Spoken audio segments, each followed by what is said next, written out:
हमें मिलना ही था।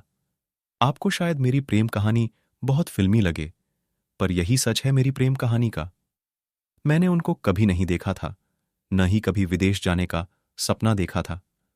मैं तो बस आगे पढ़ना चाहती थी, पर माँ पापा मेरी शादी करवाना चाहते थे।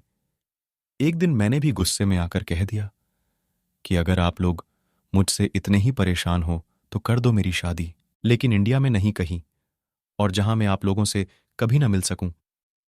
बस मेरा हाँ कहना था कि अगले ही दिन हमारे घर एक बुआ जी मेरा रिश्ता लेकर आ गईं, वो भी विदेश से। मैंने भी गुस्से में हाँ कर दी। लड़के के बारे में बिना कुछ जाने, बिना कुछ देखे, और तो और मैंने फोटो देखना भी ठीक नहीं समझा। माँ पापा ने बात आगे बढ़ाई तो पता लगा लड़का डॉक्टर है हॉलैंड में। अगले हफ्ते लड़के वालों का फोन आ गया। मन बहुत डर रहा था कि एक तो लड़का डॉक्टर, मेरे से बिल्कुल अलग। मैं तो पत्रकारिता की डॉक्टर थी, और वो दिमाग का, दोनों का कहीं भी मेल नहीं था। ऊपर से बिना देखे हां कर दी थी। ये भी ना सोचा था कि वो काला गोरा या फिर लंगड़ा लूला तो नहीं है। पर अब क्या? अब तो ओखली में सिर दे ही दिया था, तो मुसलों से क्या डरना था। मैंने फोन पर पहले लड़के की मां से बात की, फिर लड़के से। जब उसने पहली बार फोन पर हेलो बोला तो जैसे मुझे अपने वशीभूत ही कर लिया। आगे उसने क्या कहा मैंने सुना ही नहीं। उसकी आवाज सुनते ही जैसे मेरे मन का डर कहीं छूमंतर हो गया, और मुझे उसी समय उससे प्यार हो गया।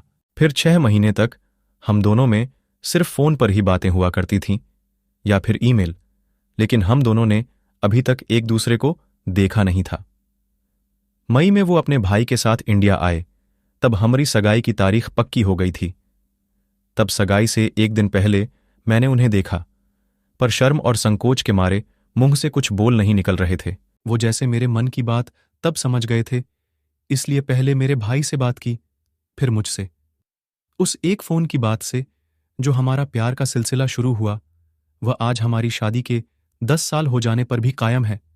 आज हमारी 2 प्यारी बेटियां हैं, और आज भी हम एक दूसरे की बात बिना कहे समझ जाते हैं। शायद हम दोनों का जन्मदिन भी एक ही दिन है, 9 फरवरी। इसलिए अभी तक हम यही मानते हैं कि शायद भगवान ने हमें एक ही दिन 2 अलग अलग देशों में पैदा करके भी एक साथ रहने के लिए बनाया है। हाँ, और जो माँ पापा से दूर जाने की बात कही थी, वो सच हो गई। अब मैं माँ पापा से कभी कभी ही मिल पाती हूँ, लेकिन पति और ससुराल से इतना प्यार मिला है कि माँ पापा की कमी ज्यादा खलती नहीं है।